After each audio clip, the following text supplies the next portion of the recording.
और पाकिस्तान के सेना अध्यक्ष ने कहा कि हमारे सैनिक कलमा पढ़कर वहां अटैक करेंगे। औकात नहीं है विवेक श्रीवास्तव जी की कि ये बोल दे कि कलमा पढ़कर अटैक करने की बात अगर कोई सेना कहती है तो कलमा के बारे में अपना विचार बोल दे, वो इनकी जबान हलक में अटक जाएगी।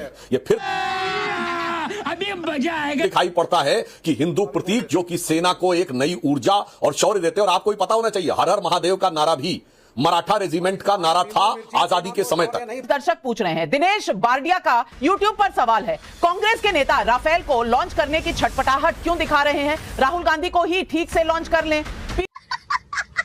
पीयूष आवा का राजकोट गुजरात से सवाल है, कांग्रेस के समय तो सेना के पास बुलेट प्रूफ जैकेट तक नहीं थे, आज जब सेना के पास राफेल है तो उसका मखौल क्यों उड़ाया जा रहा है? जायज सवाल है कि नहीं? और विवेक श्रीवास्तव, अगर इस तरह के मजाक किए जाते हैं, गायब का पोस्टर, राफेल पे नींबू मिर्ची, मैं पूछना चाहती हूं, आप अपने देश के सैनिकों का हौसला बढ़ाना चाहते हैं या घटाना चाहते हैं?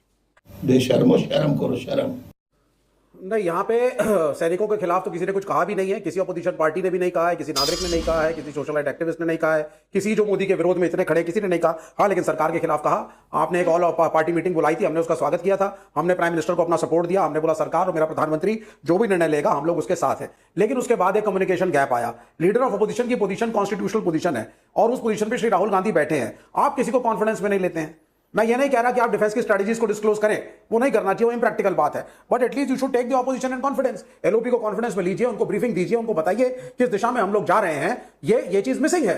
और जब ये चीज मिसिंग होती है तो उसके बाद एक कटाक्ष है, जो भी किया अजय राय ने, it could be in bad taste in somebody's eyes, लेकिन वो एक कटाक्ष है। आपकी आंखों में है या नहीं बैड टेस्ट? जब लाए थे राफेल, देश में बड़ा नहीं बैड टेस्ट की बात नहीं है मैडम, आप ये बताइए ना, ये नींबू मिर्ची ये स्पिरिचुअलिटी का पार्ट नहीं, अंधविश्वास का पार्ट है। और सेना के अंदर अगर मेरे डिफेंस मिनिस्टर इन सबको लेकर के आकर राफेल का स्वागत करते हैं तो मैं इसके पक्ष में नहीं हूं। आप हर हर महादेव करके लड़ते हैं, आप अल्लाह अकबर करके हमारे देश की तरफ से लड़ते हैं, हम धर्म के नारे लड़के लड़ते हैं, वो एक अलग इशू है। बट ये नजरबट्टू, मिर्ची, नींबू, ये सब नॉनसेंस को फौज से कृपा करके दूर रखिए। सुधांशु त्रिवेदी, ये सब नॉनसेंस है, ये सब नॉनसेंस है, लेकिन वक्फ जो है वो सेंस है, लेकिन नींबू मिर्ची नॉनसेंस है। जवाब दे दीजिए। नहीं, तू समझा? हाँ, नहीं तू समझा नहीं। अब इनको रिवर्स में जवाब देता हूं। विवेक श्रीवास्तव जी कह रहे हैं कि ये बातें नॉनसेंस हैं और पाकिस्तान के सेना अध्यक्ष ने कहा कि हमारे सैनिक कलमा पढ़कर वहां अटैक करेंगे। औकात नहीं है विवेक श्रीवास्तव जी की कि ये बोल दे कि कलमा पढ़कर अटैक करने की बात अगर कोई सेना कहती है तो कलमा के बारे में अपना विचार बोल दे, वो इनकी जबान हलक में अटक जाएगी। यही नहीं, अभी और सुनिए। ये फिर दिखाई पड़ता है कि हिंदू प्रतीक जो कि सेना को एक नई ऊर्जा और शौर्य देते हैं। और आपको भी पता होना चाहिए, हर हर महादेव का नारा भी मराठा रेजिमेंट का नारा था आजादी के समय तक। बाद में आजादी के बाद अब उसका नारा छत्रपति शिवाजी महाराज की जय हो गया, अन्यथा मराठा रेजिमेंट का नारा 1946 तक कोई भी जाके देख ले, हर हर महादेव था। खैर, वो आपकी औकात के बाहर है, इसलिए मैं अब बताऊं। दूसरा पॉइंट, आपने कहा कि सेना के खिलाफ तो बोला नहीं। विवेक जी, आप तो पढ़े लिखे व्यक्ति हैं, भूल गए मेरे भाई, सर्जिकल स्ट्राइक के बारे में चन्नी ने सवाल पूछा, चन्नी जी ने। और सर्जिकल स्ट्राइक किसने कहा था प्रेस कॉन्फ्रेंस में? डायरेक्टर जनरल मिलिट्री ऑपरेशन ने।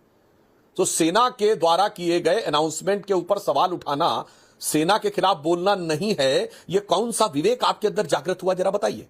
फिर पुलवामा का अनाउंसमेंट भारत सरकार के किसी मंत्री ने नहीं किया था, एयरफोर्स ने अनाउंसमेंट किया था। अब पुलवामा के ऊपर सवाल उठाना कि बिल्डिंग गिरी थी कि पेड़ गिरे थे, आदमी मरे थे कि कौवे मरे थे, यह सेना पर आक्षेप करना है या नहीं, यह जरा अपना जागृत विवेक से मुझे बता दीजिए। उसके बाद कहिए सेना खिलाफ किसी ने नहीं बोला। और AK एंटोनी साहब का as defence minister on floor of the house यह बयान है कि चाइना की सीमा पर हमारी लंबे समय से स्थापित नीति रही है कि इंफ्रास्ट्रक्चर नहीं बनाना है।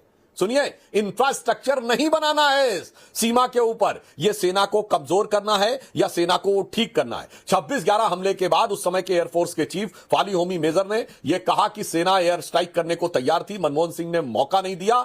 यह बात खिलौना बनाना हुआ कि नहीं हमारे फाइटर प्लेन्स को? खिलौना छोड़िए, आप देखिए DRDO ने MIGM मिसाइल आज टेस्ट कर ली है। अभी ये ताजा तस्वीरें डिफेंस मिनिस्ट्री से आ रही हैं कि ये मिसाइल टेस्टिंग हुई है, मिसाइल टेस्टिंग हो रही है, ब्लैकआउट और कैमोफ्लेजिंग ऑफ इंस्टॉलेशन हो रहा है। उधर होम मिनिस्ट्री ने सारे राज्यों को यह कहा है। उसके बाद हमारे यहां गंगा एक्सप्रेसवे पे एयरक्राफ्ट्स का, वॉरक्राफ्ट्स का लैंडिंग, टेक ऑफ सब कुछ हो रहा है। लेकिन इनको मजाक बनाना है, मजाक बनाते चले जाएंगे। ये भारत के साथ खड़े हैं या पाकिस्तान? सवाल पब्लिक पूछ रही है। और अजय वर्मा जी, इन सवालों को सुन लीजिए और जवाब जरूर दीजिएगा।